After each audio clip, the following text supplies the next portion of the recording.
A 19-year-old black girl stands before 50 reporters, cameras flashing like lightning. Behind her, the American Eagle logo gleams. The airline CEO stands beside her, sweat beading on his pale forehead. She leans into the microphone and says calmly, "5 minutes. That's all it took to change everything." But what happened in those 5 minutes?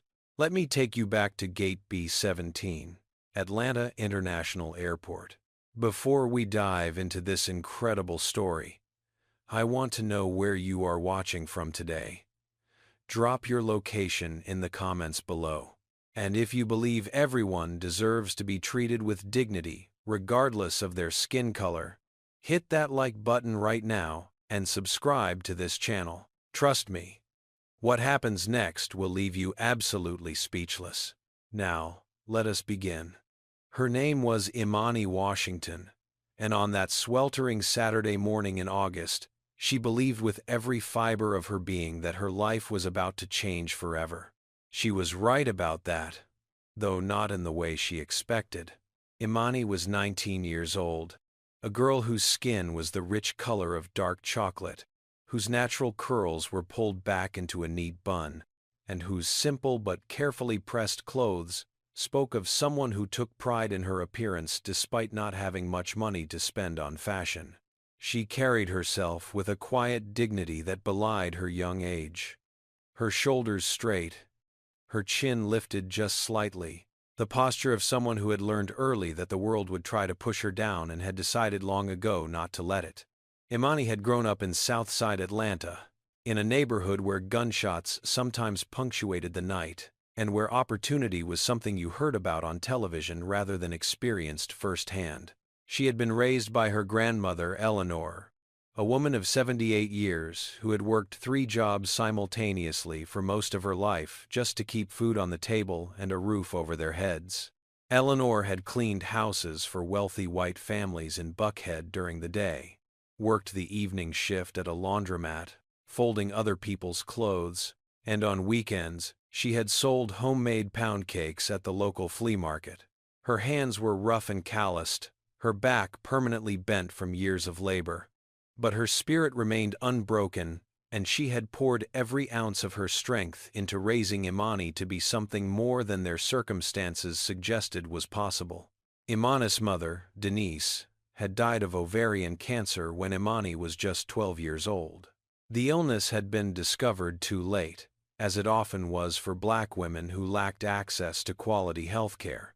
And Denise had faded away over the course of 8 agonizing months, while Imani watched helplessly.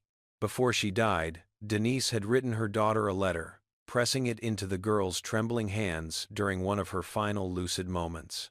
"Fly high, my baby girl," the letter read in Denise's increasingly shaky handwriting.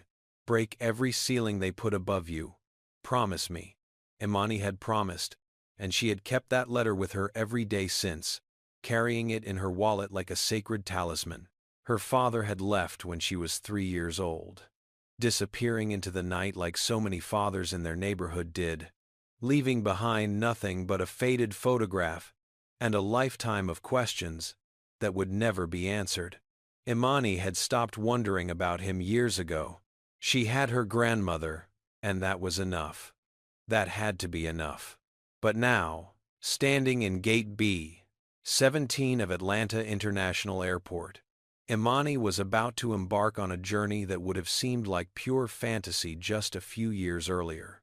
She had earned a full scholarship to Harvard Law School, one of the most prestigious institutions in the entire country. She was the first person in her family to attend college, let alone an Ivy League university. The scholarship covered everything, including tuition, room and board, books, and even a small stipend for living expenses. It was the kind of opportunity that came along once in a generation, if it came along at all, and Imani was determined not to waste a single moment of it. She had arrived at the airport early, a full hour before boarding was scheduled to begin, because she had never flown before, and she was terrified of making some mistake that would cause her to miss her flight. She found a quiet corner near the windows and sat down with her carry-on bag, an old rolling suitcase that had belonged to her mother and still bore the faded remnants of stickers from a trip to Disney World that Denise had taken as a child.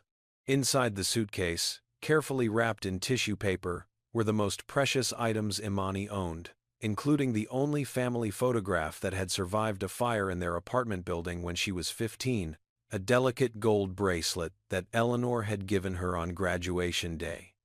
And of course, her mother's letter.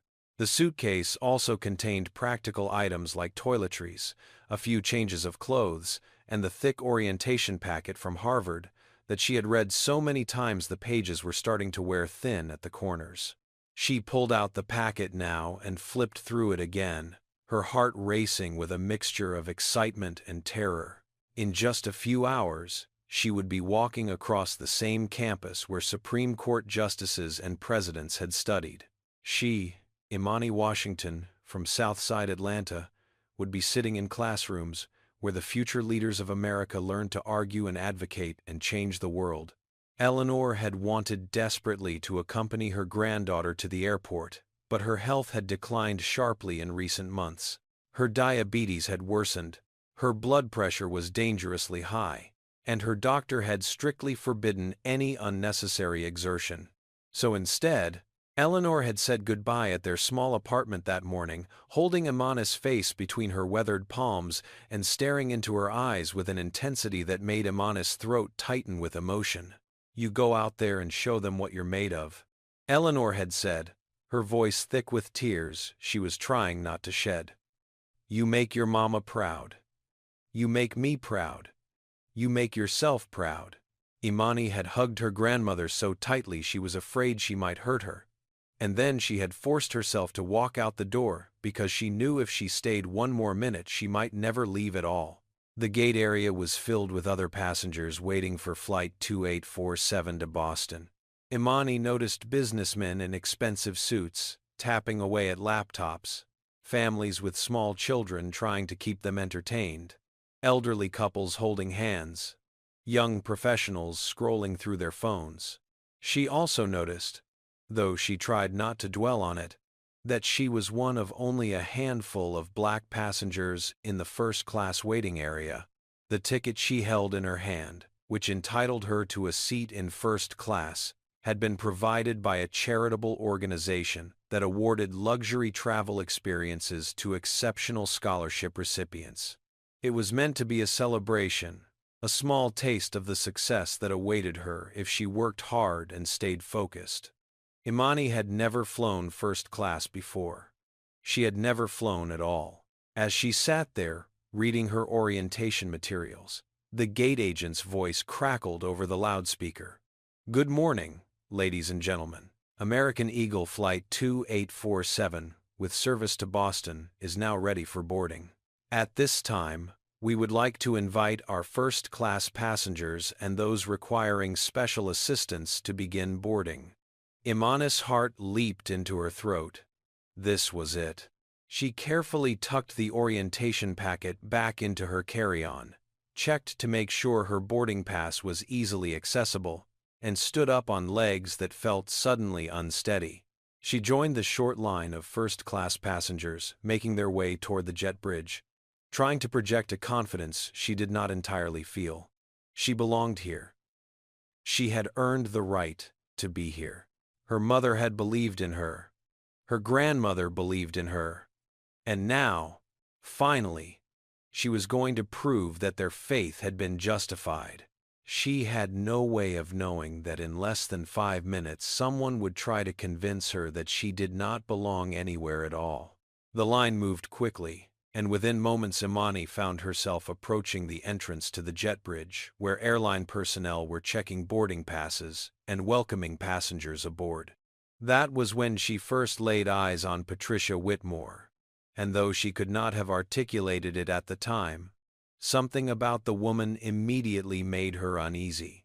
Patricia was 45 years old, a senior flight attendant who had been with American Eagle for 2 decades, and who carried herself with the smug self-assurance of someone who believed her longevity entitled her to respect and deference. Her blonde hair was cut in a severe bob that framed a face permanently arranged in an expression of professional pleasantness that did not quite reach her ice blue eyes. Her makeup was immaculate, her uniform pressed to crisp perfection, and her smile was the kind of smile that retail workers and flight attendants perfected over years of practice. Technically correct but utterly devoid of genuine warmth.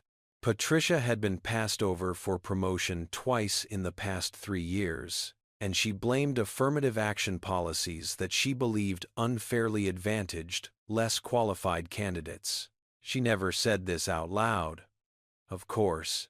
She had learned to keep her opinions private, to express them only in the company of people she trusted to agree with her.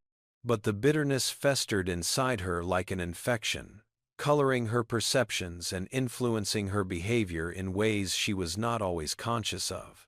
When Patricia saw Imani approaching with a first-class boarding pass, something shifted behind her eyes. It was subtle, a slight narrowing, a barely perceptible tightening of the muscles around her mouth. But it was there. She had seen black passengers in first class before, of course.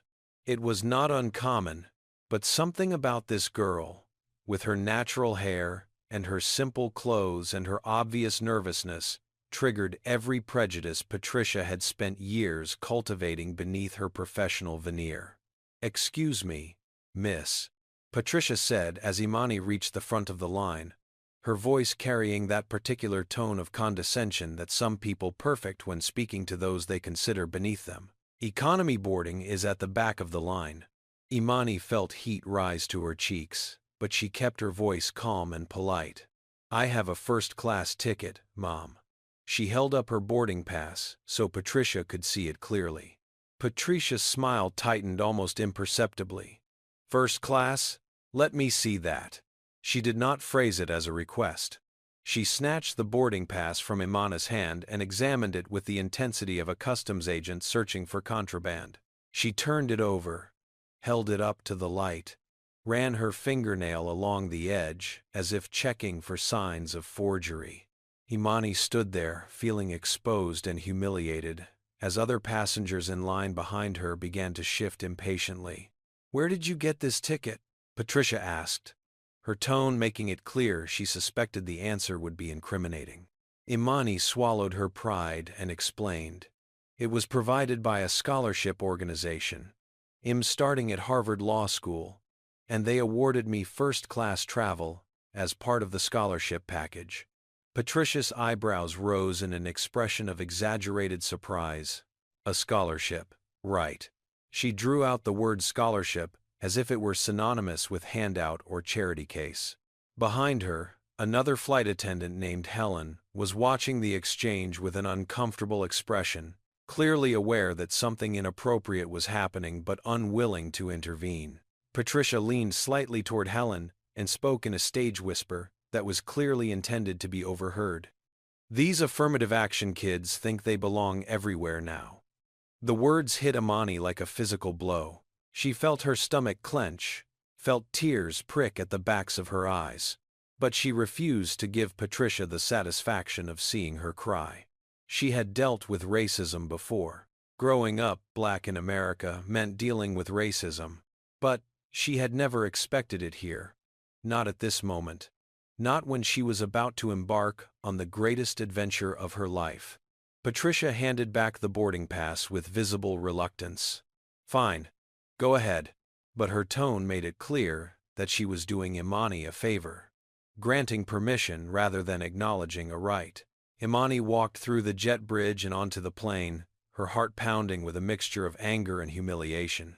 She found her seat, 3A, a window seat, in the first-class cabin, and she sat down carefully, placing her carry-on in the overhead compartment and trying to make herself as small and unobtrusive as possible. She just wanted to get to Boston.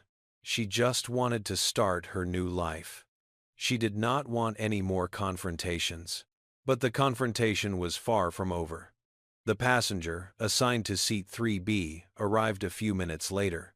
His name was Richard Morrison, a 50-year-old business executive with silver hair, a custom-tailored suit, and the confident bearing of a man accustomed to having the world arrange itself according to his preferences.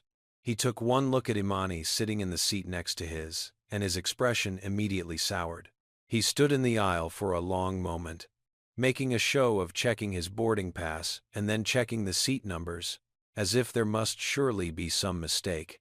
Then he pressed the call button and waited. Patricia arrived within seconds, her professional smile firmly in place. "How can I help you, sir?" Richard leaned close to Patricia and spoke in a low voice, though not low enough to prevent Imani from hearing every word. "Are you sure she's supposed to be here? I paid $8,000 for this seat." Patricia's smile widened slightly, and something dark flickered in her eyes. "I understand your concern, sir. Let me handle this." Imani's blood ran cold. She watched as Patricia turned toward her, the false smile now carrying an undertone of triumph. "Miss, I need you to come with me."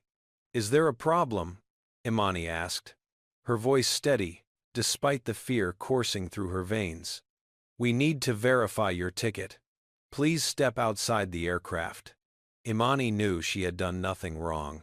She knew her ticket was legitimate. But she also knew that making a scene in an airplane could result in her being removed from the flight entirely, possibly even arrested. She had heard the stories, seen the viral videos of black passengers being dragged off planes for minor infractions or no infractions at all. So she stood up, gathered her dignity around her like armor, and followed Patricia back down the aisle toward the exit. They walked through the aircraft door and onto the jet bridge, the enclosed walkway that connected the plane to the terminal. The jet bridge sloped downward toward the gate, and the metal floor clanged slightly under their feet. Other passengers were no longer boarding. The door to the terminal had been closed temporarily while Patricia dealt with this issue. When they were about halfway down the jet bridge, completely out of sight of anyone on the plane or in the terminal, Patricia stopped abruptly and turned to face Imani. The professional mask had fallen away entirely now, replaced by an expression of pure contempt. "Look," Patricia said, her voice low and venomous. "I don't know how you got that ticket. Maybe you stole it. Maybe you scammed some liberal do-gooder organization. I don't really care. But people like you don't belong in first class. You don't belong on this plane at all. So here's what's going to happen. You're going to turn around and walk back to that terminal, and you're going to tell them you missed your flight. You're going to do it quietly, and you're not going to make a scene. And if you're smart, you'll go back to wherever you came from and stay there." Imani felt as if all the air had been sucked out of the jet bridge. For a moment, she could not breathe, could not think, could not process the magnitude of what was happening. Then something inside her, something forged in the fires of a childhood, marked by loss and struggle and the constant message that she had to be twice as good to get half as far, that something refused to bend. "No," Imani said, her voice surprisingly strong. "I have a legitimate ticket. I earned my place on this flight, and I earned my place at Harvard. You cannot do this to me." Patricia's face contorted with rage. "Don't you dare talk back to me. I've been doing this job for 20 years. I will not be disrespected by some ghetto." She did not finish the sentence. Instead, she placed both hands on Imani's chest and shoved with all her strength. Imani was not a large person. She weighed barely 115 pounds, and she had been standing on a downward slope in shoes with smooth soles. She never had a chance. Her feet went out from under her, and she tumbled backward down the jet bridge, her body rolling and bouncing against the metal floor and walls. She fell perhaps 10 feet before she came to a stop, her right shoulder screaming with pain, her left knee burning where the skin had been scraped away against the rough metal surface. Her carry-on suitcase had flown from her hand during the fall, and it now lay on its side several feet away, the zipper partially open, its contents spilling across the floor. Imani saw her mother's photograph lying face down near the wall. and when she crawled toward it and picked it up, she discovered that the glass in the frame had shattered. Through her tears, she saw the delicate gold bracelet her grandmother had given her, the one Eleanor had saved for months to buy. Rolling toward a gap between the jet bridge floor and the wall, she lunged for it, but she was too slow.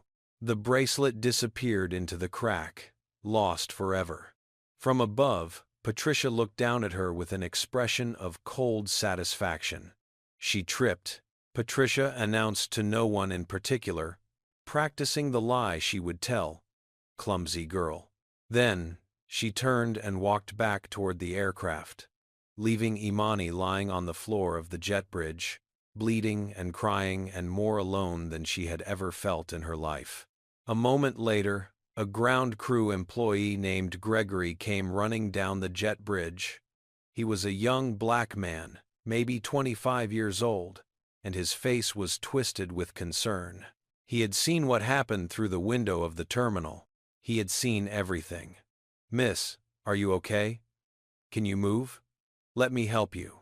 He knelt beside her and helped her sit up, his hands gentle despite his obvious distress.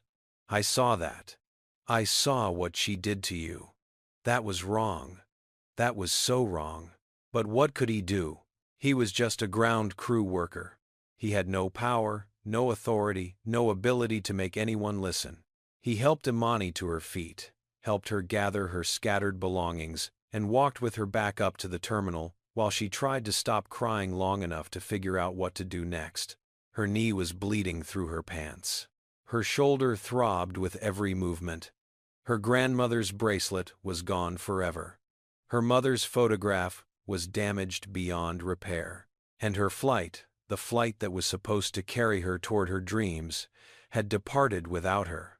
The customer service counter was staffed by a young woman named Melissa who looked genuinely sympathetic when Imani approached with tears streaming down her face and blood seeping through the knee of her pants. Melissa listened as Imani tried to explain what had happened, her words tumbling out in a disjointed rush as she struggled to maintain her composure. To her credit, Melissa did not dismiss Imani immediately.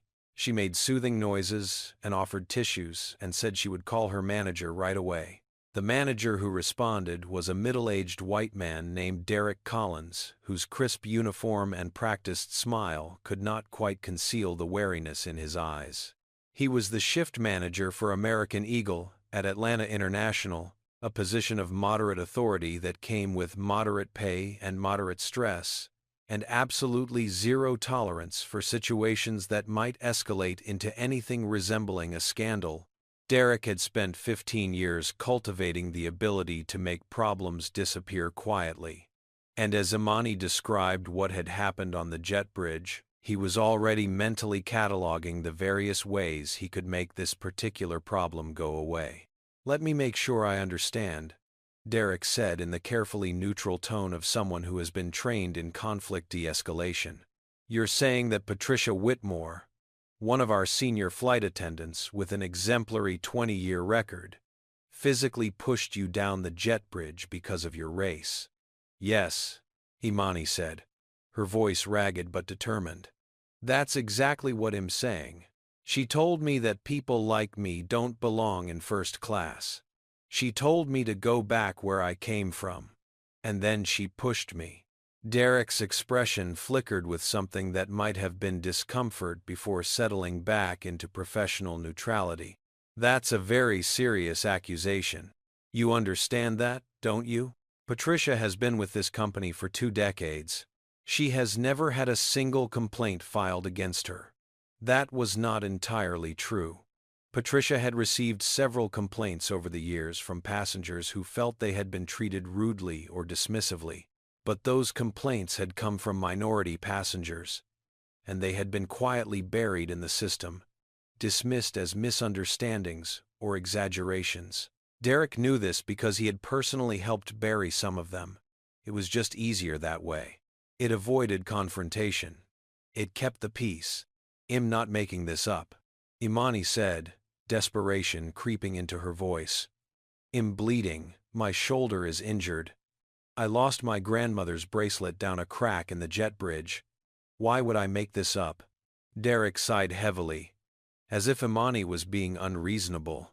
Let me get Patricia's side of the story before we jump to any conclusions. He picked up his radio and called Patricia, who appeared at the customer service counter within minutes, still wearing her uniform and her professional smile. She looked at Imani with an expression of exaggerated concern that made Imani want to scream. "Oh, the poor girl," Patricia said, her voice dripping with false sympathy. "What happened is that she tripped on her own shoelace while we were walking down the jet bridge. I tried to catch her, but I couldn't reach her in time. It was very frightening. I do hope she's not seriously hurt." Derek turned to Imani with an expression that clearly said he considered the matter settled. "You see, it was an accident. These things happen." "She's lying," Imani said, her voice rising despite her best efforts to stay calm. "She pushed me. She called me. She said people like me don't belong in first class. She told me to go back where I came from." "Miss, please lower your voice," Derek said sharply. "You're causing a disturbance." Patricia shook her head sadly, her performance of concerned sympathy so convincing that Imani wondered for a moment if she was losing her mind. "Poor thing," Patricia murmured. "She's probably just nervous about flying. First time in an airport, I imagine." The casual cruelty of the assumption. The way Patricia could not even conceive of a young black woman having ever traveled before, cut deeper than any explicit slur. Things deteriorated rapidly from there. Derek, clearly eager to make this problem disappear before it attracted any more attention, called airport security. 2 officers arrived within minutes, both white men with impassive faces and hands resting casually on their belts in a way that made Imani's heart race with fear. Derek explained the situation in terms that made Imani sound like the aggressor, an irate passenger making unsubstantiated accusations against a veteran employee, causing a disturbance at the customer service counter. "I'm sorry, miss," one of the security officers said in a tone that suggested he was not sorry at all, "but we're going to have to ask you to leave the gate area." "But my flight," Imani protested, even though she knew it was futile. "I'm going to miss my flight." The officer exchanged a glance with Derek, who shook his head almost imperceptibly. "I'm afraid your reservation has been canceled due to disruptive behavior," Derek said. "You may contact our customer service line to discuss rebooking options. But for now, I'm going to have to ask you to accompany these officers to a different area of the terminal." Imani looked at Patricia, who was watching the scene with barely concealed satisfaction. Patricia's expression seemed to say, "I told you. You do not belong here. You never did." The security officers escorted Imani away from the gate, past crowds of travelers who stared at her with curiosity and suspicion, past gift shops and restaurants and departure boards, until they deposited her in a general waiting area far from Gate B-17. They told her to remain there until her situation could be resolved, and then they left without another word. Imani sat down on a hard plastic chair and finally allowed herself to cry. Really cry. The kind of crying that comes from a place so deep it feels like it might never stop. The kind that leaves you gasping for breath and wondering if you will ever feel whole again. She cried for her missed flight, and her injured shoulder, and her bleeding knee. She cried for her grandmother's bracelet, lost forever, in a crack in a jet bridge. She cried for her mother's photograph, its glass shattered beyond repair. And she cried for herself, for the naive girl who had woken up that morning believing that the world was finally going to give her a chance, that hard work and determination and sacrifice would be rewarded with opportunity and respect. After what felt like hours but was probably only 15 minutes, Imani pulled herself together enough to call her grandmother. She could not bear to tell Eleanor the whole truth, not over the phone, not when Eleanor was already so fragile and worried. "Baby, what happened?" Eleanor's voice was tight with concern. "Are you in Boston already?" "I missed the flight, Grandma." Imani forced herself to sound calm, even casual. There was a mix-up with the boarding. I'll figure it out. I'll get on another flight. Don't worry. Oh, honey. Eleanor sounded so disappointed, so worried. And Imani felt a fresh wave of tears threatening to break through. Are you sure you're okay? I'm fine. Really. I love you, Grandma. I'll call you when I figure out the new plan. After she hung up, Imani sat alone in the waiting area, staring at the shattered glass covering her mother's photograph. I'm sorry, Mama, she whispered. I tried. I really tried. She thought about her mother's letter, still safely tucked in her wallet. Break every ceiling they put above you. But how could she break the ceiling when the ceiling had just fallen on her head? That was when someone sat down in the chair beside her. Imani looked up, ready to tell whoever it was to leave her alone, and found herself looking at an older white woman, with silver hair pulled back in a neat bun and kind eyes behind gold-framed glasses. The woman was dressed simply, in well-made but understated clothes that gave no hint of wealth or status. I saw what happened, sweetheart, the woman said quietly. All of it. She held out a small packet of tissues, and Imani took them automatically, too surprised to do anything else. My name is Dorothy, the woman continued. Dorothy Hartley, and I think you and I need to have a conversation. There was something about Dorothy Hartley that immediately put Imani at ease, despite everything she had just been through. Maybe it was the warmth in her voice, or the genuine concern in her eyes, or the fact that she did not seem to expect anything from Imani except the truth.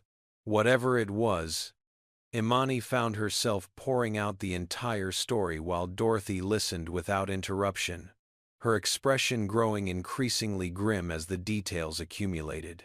When Imani finished, Dorothy sat in silence for a long moment.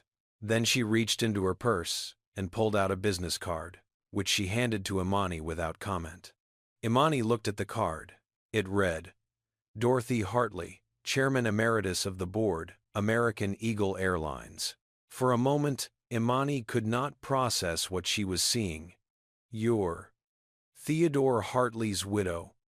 Dorothy confirmed quietly. Theodore founded this airline 42 years ago. When he died 5 years ago, I inherited his shares. I own 34% of this company, which makes me the largest individual shareholder. Imani stared at her, uncomprehending. But, why are you here? In the regular waiting area, a sad smile crossed Dorothy's face. Because I like to see how this airline really treats its passengers. The executives put on a show when they know him, watching. But when they think him just another elderly woman traveling alone, she shook her head. I see things they would never want me to see. And today you saw. I saw that flight attendant stop you at the gate. I saw the way she looked at you, the way she spoke to you. I saw you follow her onto the jet bridge, and I saw. Dorothy's voice caught. Through the terminal window, I saw her push you. I saw you fall. I saw her stand there and watch you lying on the floor. And then I saw her walk away. Dorothy's hands were trembling now. Whether with age or anger, Imani could not tell. My son Theodore Jr. is married to a wonderful woman named Angela. She's black. My granddaughter Maya is 15 years old, and she is one of the lights of my life. And I have watched her, over and over again, be treated as less than because of the color of her skin. When I saw what happened to you today, I saw my granddaughter. I saw every black child who has ever been told they don't belong.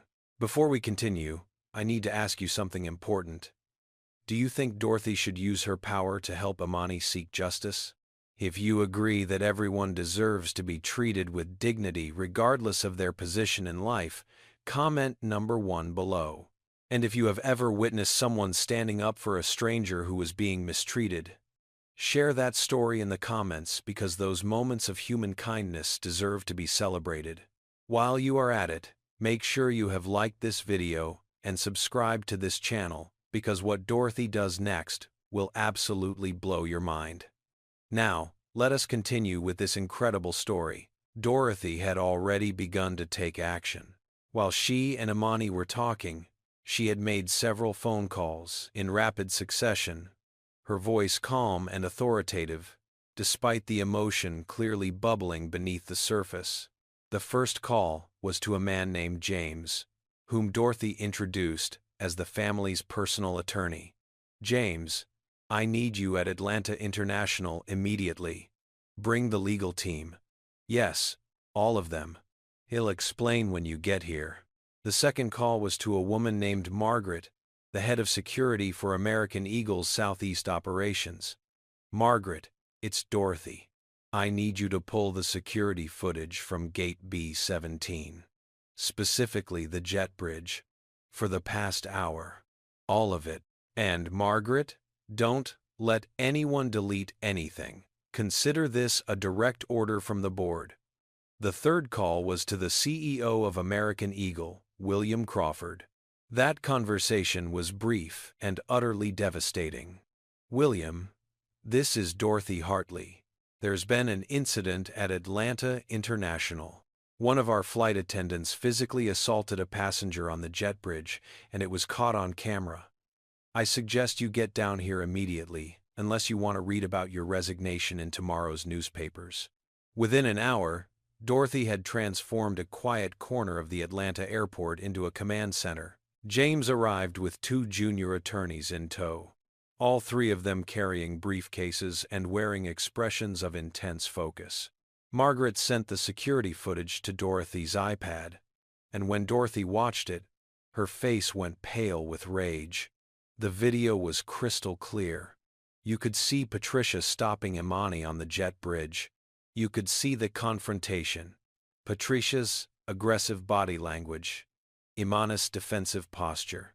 And then you could see Patricia shove Imani with both hands, sending her tumbling down the sloped walkway. "We have everything we need," Dorothy said grimly, but she was not done. She had the airport doctor come to examine Imani, documenting every bruise, every scrape, every injury. She had photographs taken from multiple angles. She had Imani's torn and bloodied pants placed in an evidence bag. She had statements taken from Gregory, the ground crew worker who had witnessed the fall, and from several passengers who had seen parts of the confrontation from the aircraft windows. And then she looked at Imani and asked a question that would change everything. "How would you feel about being in a press conference in about 4 hours?" Imani blinked. "A press conference? The world needs to see what happened today, and American Eagle needs to answer for it. I can protect you, Imani. I can give you lawyers and resources and a platform, but only if you want it, only if you're willing to stand up and tell your story." Imani thought about her grandmother, who had worked 3 jobs for decades just to give her a chance at a better life. She thought about her mother, who had died believing that Imani would break every ceiling placed above her. She thought about Patricia Whitmore, who had looked at her and seen nothing but the color of her skin. And she thought about all the black girls who would come after her, who would board airplanes and walk through airports and wonder if they belonged. "Yes," Imani said, "he'll do it. Not just for me. For everyone who's ever been told they don't belong." Dorothy smiled. And for the first time since that terrible moment on the jet bridge, Imani felt a flicker of hope. But what would Patricia do when she found out what was coming? And would the video really be enough to prove what had happened? The answers were about to unfold in ways no one could have predicted. Patricia Whitmore was feeling rather pleased with herself as Flight 2847 cruised at 35,000 feet toward Boston. The incident with that girl, that scholarship case in first class, had been handled efficiently and decisively. Patricia prided herself on maintaining the standards of first class, and if those standards meant that certain people needed to be reminded of their place, well, that was simply part of the job. Richard Morrison, the businessman in seat 3B, had nodded approvingly at Patricia when she returned to the cabin after dealing with the situation. "You handled that well," he had murmured. as she passed. "Thank you." Patricia had smiled graciously.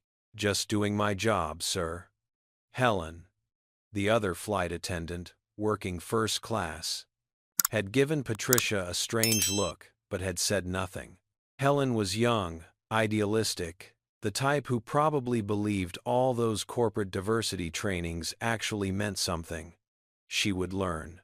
They all learned eventually. It was not until the plane landed in Boston that Patricia's comfortable self-assurance began to crack. As soon as she powered on her phone, it exploded with notifications. 15 missed calls from the Atlanta office. 8 text messages from colleagues, each one more urgent than the last. "Patricia, what did you do?" One of them read. "Patricia, call me immediately. It's an emergency." Patricia's stomach clenched, but she told herself it was probably nothing. Maybe that girl had filed a complaint. That was to be expected. Patricia would simply explain what had really happened, that the girl had tripped on her own feet, and everyone would believe her because she was a 20-year veteran with an exemplary record. These things happened all the time, and they always blew over. She called Derek Collins, the shift manager in Atlanta, and his voice immediately told her that this was not going to blow over. "Patricia, you need to get back to Atlanta right now." Derek sounded scared. Actually scared. "What? I just got here. My shift isn't over until—" "Forget your shift. Dorothy Hartley is here." The name meant nothing to Patricia for a moment. "Who?" "Dorothy Hartley. Theodore Hartley's widow. She owns a third of this company. She was at the airport today. She saw everything." "And Patricia," Derek's voice dropped, "she has video footage. Security cameras caught the whole thing." Patricia felt the blood drain from her face. She gripped her phone so tightly her knuckles turned white. That's not possible. There's nothing to see." The girl tripped. "I watched the video," Derek said flatly. "She didn't trip. You pushed her." It was self-defense. She was being aggressive. She was. "Mrs. Hartley is calling a press conference." Derek cut her off. "The media is already gathering. You have 2 hours to get back here. A press conference." Patricia's voice rose to a pitch she barely recognized. "For what?" "A minor incident." Derek laughed bitterly. "A minor incident? That girl is going to Harvard Law School on a full scholarship. She's 19 years old. She never did anything wrong, and you pushed her down a jet bridge while calling her names. And now Dorothy Hartley, one of the most powerful women in American aviation, is about to tell the entire world what you did." Patricia booked the next flight back to Atlanta, using her employee benefits for what she suspected might be the last time. During the 2-hour flight, she sat alone with her thoughts, her mind racing through scenarios and justifications and excuses. She had done nothing wrong. She had been protecting the other passengers. That girl had been out of line, had been making a scene. People like her always made scenes, always played the victim, always tried to make everything about race. By the time she landed in Atlanta, Patricia had convinced herself that she would be vindicated. Yes, the video might look bad out of context, but once she explained the situation, everyone would understand. She had 20 years of dedicated service. Surely that counted for something. Surely the airline would not throw away a loyal employee over one misunderstanding with one difficult passenger. She was still clinging to that belief when she walked into the chaos that awaited her at Atlanta International Airport. The press conference was held in the largest media room at Atlanta International Airport, a space that could accommodate hundreds of people, and that was now filled beyond capacity with reporters, camera operators, and curious onlookers who had heard rumors of something explosive about to happen. Dorothy Hartley had not simply called a press conference. She had orchestrated a media event, and she had done it with the precision of someone who had spent 4 decades watching her husband navigate the cutthroat world of corporate aviation. Every major news network was represented. CNN had sent their top aviation correspondent. Fox News had a camera crew positioned front and center. NBC, ABC, CBS, and a dozen other outlets jostled for space. Their cameras pointed at a raised platform where a table had been set up with microphones and the American Eagle logo prominently displayed behind it. The room buzzed with speculation. Rumors were already flying about what had happened. Passengers from Flight 2847 had posted on social media about seeing a young black woman escorted off the plane by security. Gregory, the ground crew worker, had quietly shared what he had witnessed with friends, and that information had made its way to several journalists. The hashtag Justice for Imani was already trending on Twitter. Even though most people still did not know who Imani was or what exactly had happened to her. At exactly 4 o'clock in the afternoon, Dorothy Hartley walked onto the platform. She moved slowly, deliberately, every step radiating authority and purpose. Behind her came Imani, who was wearing a borrowed blazer and had her hair freshly arranged. And James, the attorney, carrying a thick folder of documents. They took their seats at the table while the room fell into expectant silence. At the far end of the room, William Crawford, the CEO of American Eagle, had been positioned in a chair that seemed deliberately isolated from the rest of the proceedings. His face was the color of old paper, and his hands fidgeted constantly with a pen he was not using. Dorothy leaned into the microphone and began to speak. Good afternoon. My name is Dorothy Hartley. 42 years ago, my husband Theodore founded American Eagle Airlines with a dream that the skies would be open to everyone, regardless of who they are or where they come from. He believed that air travel was a great equalizer, a way for people from all walks of life to see the world and expand their horizons. He would be horrified by what happened at this airport today. She paused, letting the weight of her words settle over the room. Today, one of our flight attendants betrayed everything my husband believed in. She looked at a young woman, a brilliant young woman, who had earned a full scholarship to Harvard Law School, and she decided that this young woman did not deserve to sit in first class. She decided this based on one factor and one factor alone: the color of the young woman's skin. The room was absolutely silent now. Cameras clicked and whirred, but no one spoke. The flight attendant in question confronted this young woman at the gate. She questioned her right to be there. She made racist comments within earshot of other passengers. And when the young woman refused to be intimidated, when she insisted on her right to board the flight she had paid for, the flight attendant took her onto the jet bridge and physically assaulted her. She pushed her down a ramp, causing injuries that required medical attention, and then she walked away and left her lying on the floor. Dorothy's voice had grown harder with each sentence, her composure barely containing her fury. But, don't take my word for it, she continued. Let the footage speak for itself. The lights dimmed slightly, and a large screen behind the platform flickered to life. The security camera footage began to play, and the room watched in stunned silence. The video quality was excellent. You could see Patricia stopping Imani at the entrance to the jet bridge. You could see her examining Imani's boarding pass with suspicious intensity. You could see the confrontation that followed. Patricia's aggressive posture, her finger pointing accusingly, Imani standing with her arms slightly raised in a defensive position.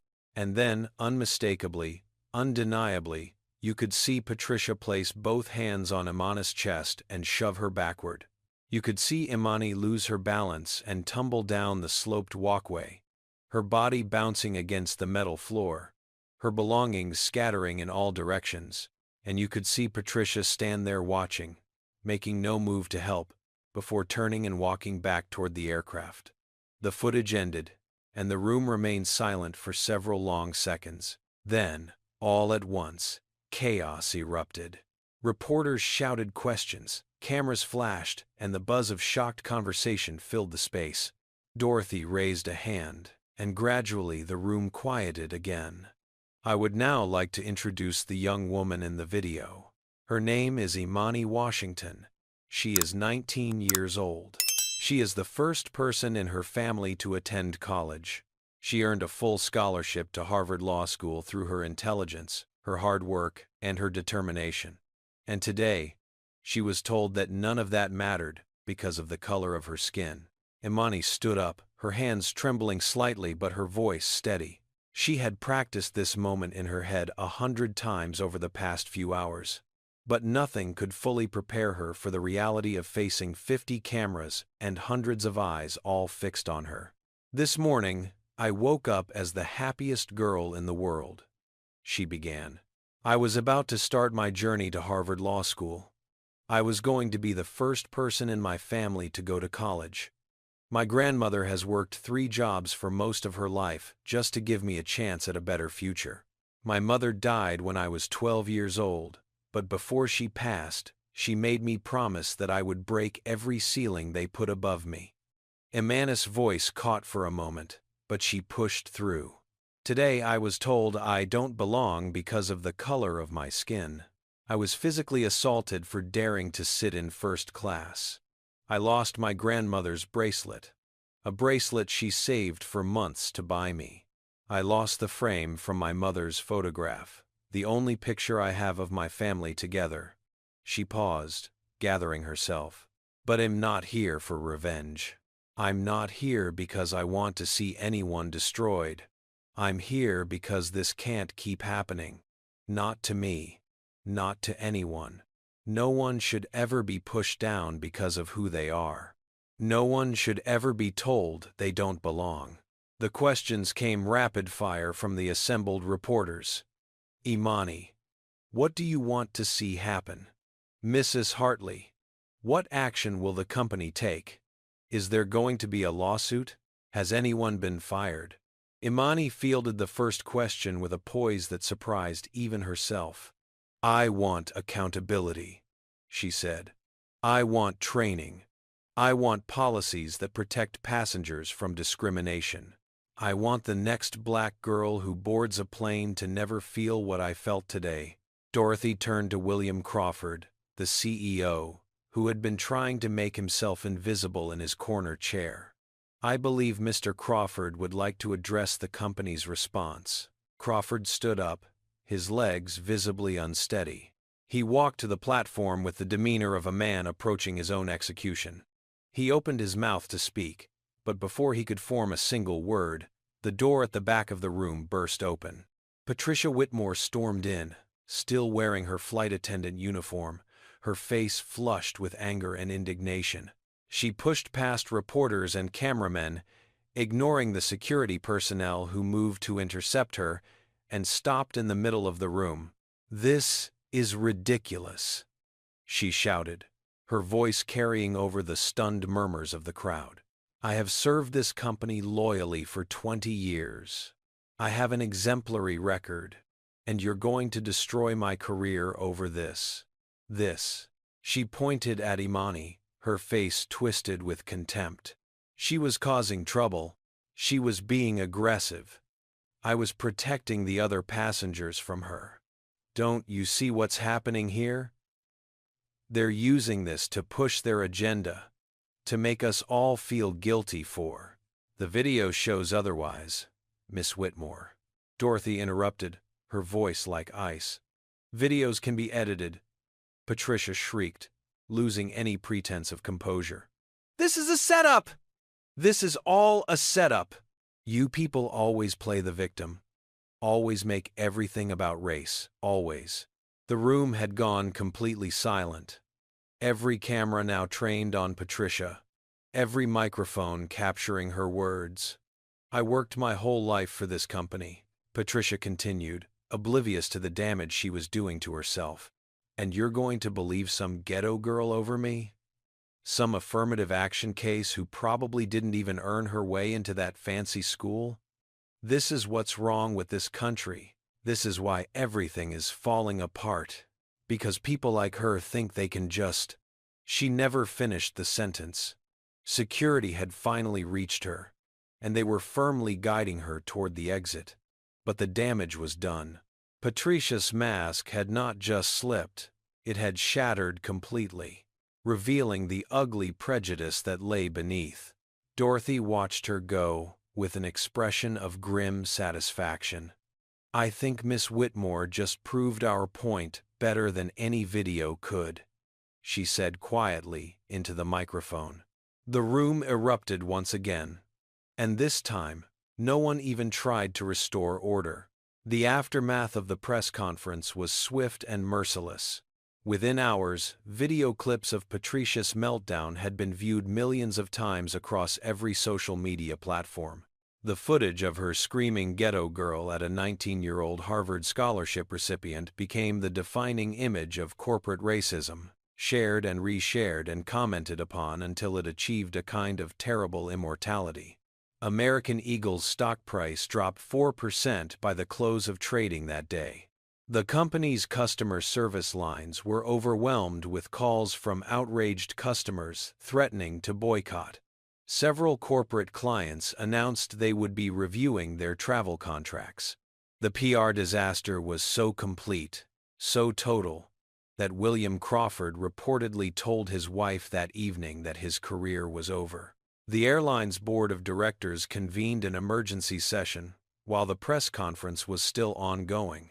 Dorothy Hartley, as the largest individual shareholder, wielded enormous influence, but she was not interested in merely expressing displeasure.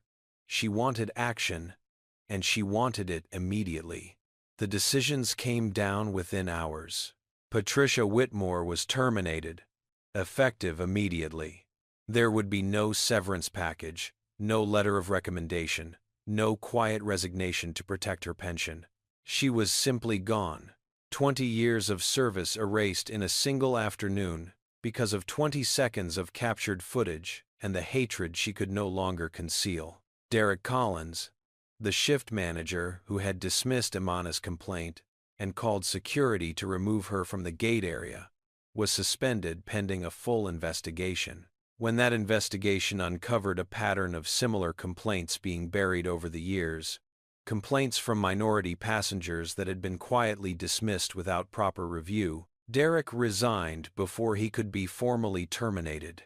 Richard Morrison, the businessman who had complained about sitting next to a black woman in first class and who had nodded approvingly when Patricia removed Imani from the plane, found himself facing consequences he had never anticipated. His company, a financial services firm that depended heavily on its public reputation, issued a statement distancing itself from his actions. Within a week, Morrison had been forced to resign from its board of directors. His name had become synonymous with entitled racism, and no amount of corporate spin could rehabilitate his image. For Patricia, the professional consequences were just the beginning. When she finally made her way home that evening, avoiding the reporters camped outside the airport by slipping out through a service entrance, she found her husband Robert waiting for her with a suitcase packed. "I saw the video," Robert said, his voice flat and cold. "I saw the press conference. I saw you scream at that girl in front of 50 cameras. Robert, I can explain." Patricia started, but he cut her off. "My business partners have been calling all afternoon. They want to know if I'm married to a racist. Our neighbors have been posting about us on the community Facebook page. Our daughter called me crying because her friends are sending her screenshots of you screaming about ghetto girls." Patricia felt the ground shifting beneath her feet. "I was defending myself. I was protecting the other passengers. That girl was. That girl," Robert interrupted, "is a teenager who earned a scholarship to Harvard. She never did anything to you except exist while black. And you pushed her down a ramp and called her names and then went on national television and made it 1,000 times worse." He picked up his suitcase and walked toward the door. "Robert, please, we can work through this. I made a mistake. He turned back to look at her, and there was no anger in his eyes anymore, just exhaustion and something that looked like disgust. "Don't come home tonight," he said. "I need to think about what I'm going to tell our daughter about who her mother really is." The door closed behind him, and Patricia stood alone in the entryway of the house she had lived in for 15 years, the house where she had raised her children and hosted dinner parties, and believed herself to be a good person. In the weeks that followed, the consequences continued to accumulate. Patricia's bank, where Robert worked as a senior executive, issued a public statement clarifying that she had no connection to the institution. The parent-teacher organization at her daughter's school asked her to resign from the planning committee. Her hairdresser, the same woman who had styled her hair for a decade, suddenly found herself too fully booked to schedule any appointments. Old friends stopped returning her calls. New acquaintances who met her at the grocery store or the gym suddenly remembered urgent appointments elsewhere. Patricia became a symbol, her face and her words used in corporate diversity training videos and academic discussions about unconscious bias. Every time the conversation turned to racism in the service industry, someone would bring up the flight attendant who had pushed a black teenager down a jet bridge and then screamed about ghetto girls on live television. Meanwhile, the positive changes rippled outward from the crisis. American Eagle announced a $10 million initiative to combat discrimination in air travel, including mandatory training for all employees, a new hotline for passengers to report incidents directly, and an independent review board to investigate complaints. Dorothy Hartley personally oversaw the implementation, making unannounced visits to airports around the country to ensure the reforms were being taken seriously. Gregory, the ground crew worker who had witnessed the assault and had tried to help Imani, received a promotion and a commendation for his courage in speaking out. Melissa, the customer service representative who had initially shown sympathy before being overruled by her manager, was also recognized for her attempt to help within the constraints of her position, and at the center of it all, Imani Washington watched the transformations unfold, with a mixture of exhaustion, gratitude, and cautious hope. She had not asked for any of this. She had only wanted to get on a plane and fly to college. But sometimes history chooses its moments, and sometimes ordinary people find themselves at the center of extraordinary events, and all they can do is try to make something meaningful out of the chaos. The private jet was small but luxurious. Nothing like the commercial flight Imani had originally been scheduled to take. Dorothy had insisted on arranging alternative transportation, and when Imani had tried to protest, Dorothy had simply smiled and said, "Humor an old woman. It makes me feel like I'm actually doing something useful." The flight attendant on this plane, a young black woman named Jasmine, who worked for a charter company Dorothy sometimes used, treated Imani like visiting royalty. She had watched the press conference on her phone during her break, and when she realized who was boarding her aircraft, she had actually teared up. "I saw what happened," Jasmine said quietly as she brought Imani a cup of tea. "I've been doing this job for 5 years, and the things I've seen, the way some people look at us, talk to us, like we're not even human. What you did today, standing up there and telling the truth, you spoke for all of us." Imani did not know how to respond. She was still processing everything that had happened, still trying to reconcile the nightmare of the morning with the surreal triumph of the afternoon.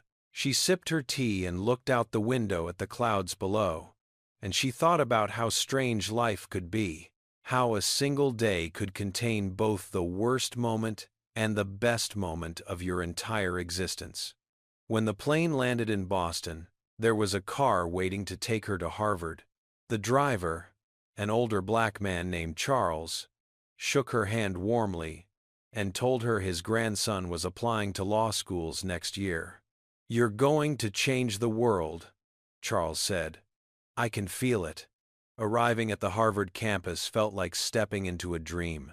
The old brick buildings, the manicured lawns, the sense of history and importance that seemed to radiate from every stone. Imani had seen pictures, of course, had studied the layout of the campus online, But nothing had prepared her for the reality of actually being here, of knowing that this was now her home. What she was not prepared for was the reception. Students recognized her from the news coverage, which had been playing on loop on every cable news channel for hours. They approached her in small groups at first, then larger ones, offering words of support and encouragement. "You're so brave," one young woman said. "I wish I had your courage." A group of black students from the law school's diversity organization met her at the entrance to her dormitory with flowers and a banner that read, "Welcome, Imani. You belong here." That night, after she had finally settled into her room and unpacked her meager belongings, Imani called her grandmother. She had been dreading this conversation, knowing that Eleanor had surely seen the news by now, knowing that her grandmother would be worried sick about everything that had happened. Eleanor answered on the first ring, "Baby." "Hi, Grandma." There was a long silence, and then Eleanor began to cry. Not the quiet, contained crying that Imani was used to, but deep, racking sobs that seemed to come from somewhere primal. "Grandma, I'm okay," Imani said quickly. "I promise I'm okay. I'm at Harvard. I made it. I know, baby, I know. I watched the whole thing on the news. I saw you up there, standing in front of all those people, telling your story. And you looked." Eleanor's voice broke. "You look just like your mama. So strong. So beautiful. So brave." Now Imani was crying too, the tears she had been holding back all day finally breaking free. "I was so scared, Grandma. I didn't know if anyone would believe me. I didn't know if I could do it. But you did. You stood up for yourself, and you stood up for everyone who's ever been treated that way. Your mama is so proud of you right now, baby. Wherever she is, she's watching. And she's so proud." They talked for another hour, catching up on everything Imani had not had time to share during the chaos of the day. When they finally hung up, Imani felt something she had not felt since that terrible moment on the jet bridge. Peace. The next few weeks brought a cascade of opportunities that Imani could never have anticipated. Her scholarship was enhanced to cover not just tuition and room and board, but also living expenses, textbooks, and a travel stipend. Several prestigious law firms reached out to offer summer internships, recognizing both her academic achievements and the courage she had displayed in going public with her story. Civil rights organizations invited her to speak at their events, to serve as a youth ambassador, to lend her voice to causes that mattered. Perhaps most surprisingly, she received interest from publishers who wanted her to write a memoir about her experiences. At 19 years old, with her legal career not yet begun, Imani found herself fielding calls from literary agents and editors who saw in her story something universal and powerful. But the gift that meant the most arrived 3 weeks after she started classes. It was a small package, carefully wrapped, with a handwritten note attached. "Dear Imani," the note read, in elegant cursive. "I know nothing can replace what you lost on that jet bridge, but I hope this reminds you that you are never alone. The skies belong to you. Fly high. With love and admiration, Dorothy." Inside the box was a gold bracelet, similar in design to the one Eleanor had given her, the one that had been lost forever in the crack of the jet bridge. It was not identical. This one was clearly more expensive, with small diamonds set into the clasp.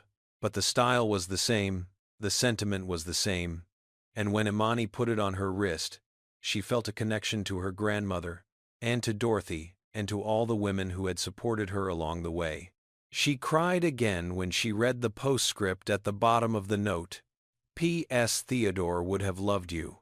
That evening, Imani stood at the window of her dormitory room, looking out at the Harvard campus spread before her. In her hand, she held her mother's photograph, now in a new frame that she had bought at a craft store near campus. The picture showed her mother and grandmother, and herself as a baby, all of them smiling, all of them together. It was the only family photo she had, and even though the original glass had been shattered, the image itself was intact. "I'm here, Mama," Imani whispered. "I made it, just like I promised." She knew the road ahead would still be difficult. She knew there would be more Patricia Whitmores in her future, more people who looked at her and saw only the color of her skin. But she also knew, now more than ever, that she was strong enough to face whatever came. She had been pushed down, literally pushed down, and she had gotten back up. She had told her truth in front of the entire world, and the world had listened. Whatever came next, she was ready. 3 years passed, each one bringing new challenges and new triumphs. Imani excelled in her studies, earning top marks in her classes, and distinguishing herself as one of the most promising young legal minds of her generation. She specialized in civil rights law, drawn inevitably to the work of protecting people who had been treated as she once was. It was in her final year of law school that she found herself standing in a federal courtroom, not as a student observer, but as a vital member of the legal team representing another victim of airline discrimination. A black businessman had been forcibly removed from his flight after a gate agent questioned whether his first-class ticket was legitimate. The case had echoes of her own story, and Imani had poured herself into the preparation, drafting motions and researching precedents, and helping to build the argument that would be presented before the court. The jury deliberated for less than 4 hours before returning with a verdict in favor of the plaintiff: $5 million in damages, plus a consent decree requiring the airline to implement sweeping changes to its policies and training programs. It was a landmark victory, one that would be studied in law schools for years to come. But the moment that truly marked how far Imani had come arrived a few months later, when she received an invitation to testify before Congress. The hearing was held in an ornate chamber of the House of Representatives, before the Transportation Committee, which was considering legislation to protect airline passengers from discrimination. Imani sat at a long table facing rows of lawmakers, cameras, and spectators who had come to witness what everyone knew would be historic testimony. 3 years ago, Imani began, her voice steady and strong. "I was pushed down a jet bridge because of the color of my skin. I was told I didn't belong in first class. I was told to go back where I came from. And for a moment, lying on that cold metal floor with my belongings scattered around me, I believed it. I believed that maybe I really didn't belong." She paused, letting the silence stretch. "But I was wrong. And the woman who pushed me was wrong. And every person who has ever looked at another human being and decided they were less valuable because of their race or their religion or their gender or any other factor beyond their control, they are wrong. We all belong. The skies belong to everyone. And it is long past time that our laws reflected that truth."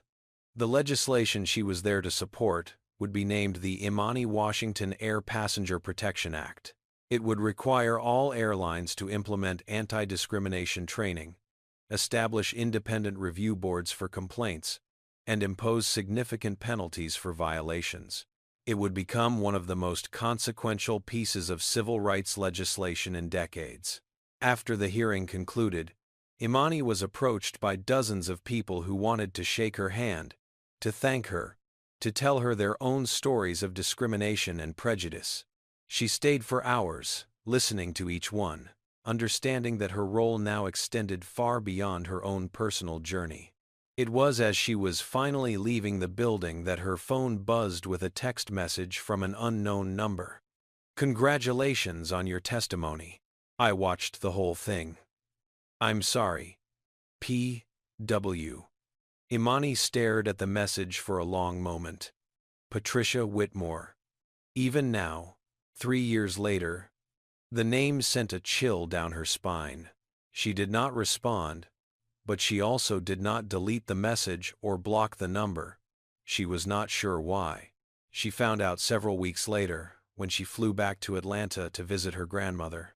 Eleanor was 81 now, frailer than ever but still possessed of the fierce spirit that had sustained her through decades of struggle. Imani spent 3 wonderful days with her, cooking meals together, looking at old photographs, talking about the future that now seemed so bright. On her last day in Atlanta, Imani went to the airport early to catch her flight back to Boston.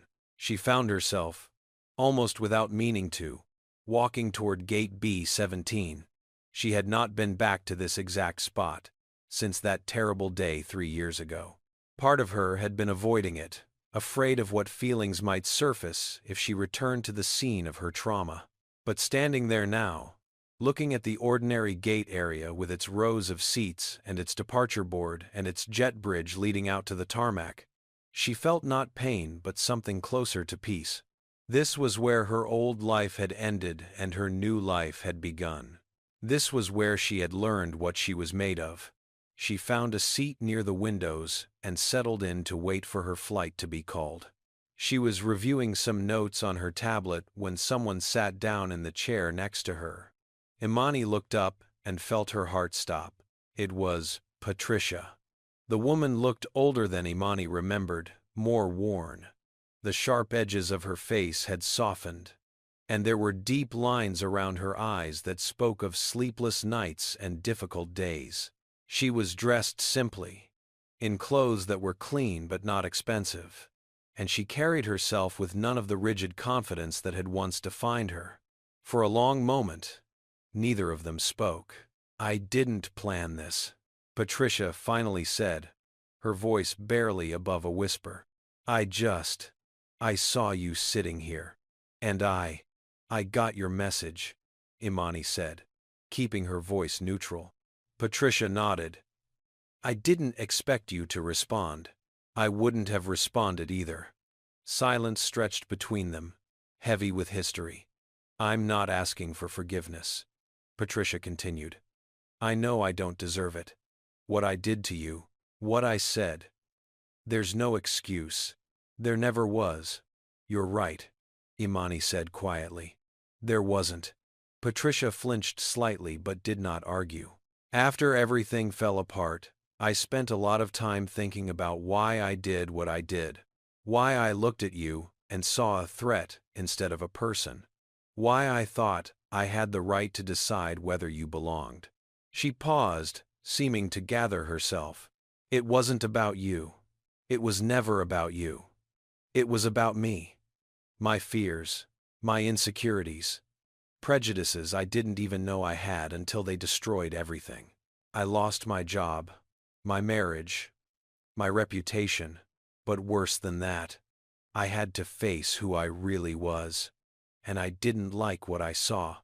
Imani listened without interrupting. She was not sure how she felt. The anger was still there, somewhere deep down, but it had been tempered by time and perspective. "What do you do now?" Imani asked. "I volunteer at a community center in Southside," Patricia said. "It serves mostly Black and Latino families. I teach English classes to immigrants. I help with after-school programs." Imani felt a flicker of surprise. Southside, her old neighborhood. "I'm trying to be different," Patricia continued. "Not because it will undo what I did, because nothing can undo that, but because, I don't know, because it's the right thing to do, because I wake up every morning thinking about that girl on the jet bridge, and I want to be someone she wouldn't recognize." Patricia stood up, clutching her bag tightly. "I'll never stop being sorry, but I hope you keep flying high. I hope you break every ceiling they ever put above you." She smiled sadly. "I heard you say that in your testimony. It was beautiful." She walked away without looking back, and Imani watched her go, feeling something she had not expected. Not forgiveness, exactly, but something close to it. A recognition that people could change. That the story did not always end where you expected it to. 20 minutes later, Imani's flight was called. She gathered her belongings and walked toward the gate, her head held high. The gate agent, A young black woman with warm brown eyes glanced at her boarding pass and then did a double take. Imani Washington? The Imani Washington. Imani smiled.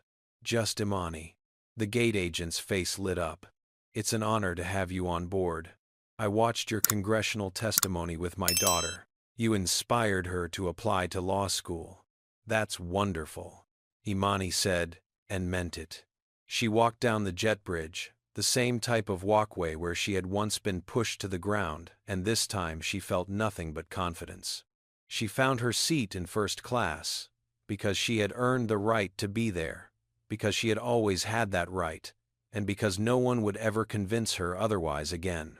As the plane taxied toward the runway, Imani pulled out her phone and called her grandmother. Hey, Grandma. I'm about to take off. I'll be home in a few hours. You fly safe, baby girl. I will. I love you. I love you too. Your mama loves you. And she's so proud. We're all so proud. The plane lifted off, climbing steadily into the sky, and Imani watched Atlanta fall away beneath her. She thought about everything she had been through, everything she had overcome, everything that still lay ahead. And she realized that the lesson of her story was not about revenge or vindication, or even justice. It was about resilience. It was about refusing to let other people define your worth. It was about getting pushed down and getting back up, again and again, as many times as it takes. 5 minutes had changed everything, but it was not the 5 minutes that mattered. It was what came after. It was the choice to stand up, to speak out, to keep flying no matter who tried to push her down. The skies belong to everyone, and no one can tell you where you belong. So, there you have it, the incredible story of Imani Washington. Now, I want to hear from you. Have you ever faced discrimination and found the strength to stand up for yourself? Have you ever witnessed someone being treated unfairly because of who they are? Share your stories in the comments below because your experiences matter and they deserve to be heard. If this story moved you, please hit that like button and let me know. If you want to see more stories about courage, resilience, and the triumph of the human spirit, make sure you subscribe to this channel and click that notification bell so you never miss an upload. And please share this video with someone who needs to hear this message today because you never know whose life you might change. Thank you so much for watching, for listening, for being part of this community. May you always have the courage to stand up for what is right, the strength to keep going when the world pushes back, and the wisdom to know that you belong wherever your dreams take you. Until next time, fly high. This powerful story teaches us several profound lessons that we can carry with us throughout our lives. First, your worth is not determined by how others perceive you. Imani was told she did not belong, but she knew her value came from her hard work, her intelligence, and her character. No one else gets to define who you are or where you deserve to be. Second, speaking your truth requires courage, but it can change the world. When Imani stood before those cameras and told her story, she was terrified, but her bravery inspired millions and led to real change that would protect countless others from similar treatment. Third, unexpected allies can appear in the darkest moments.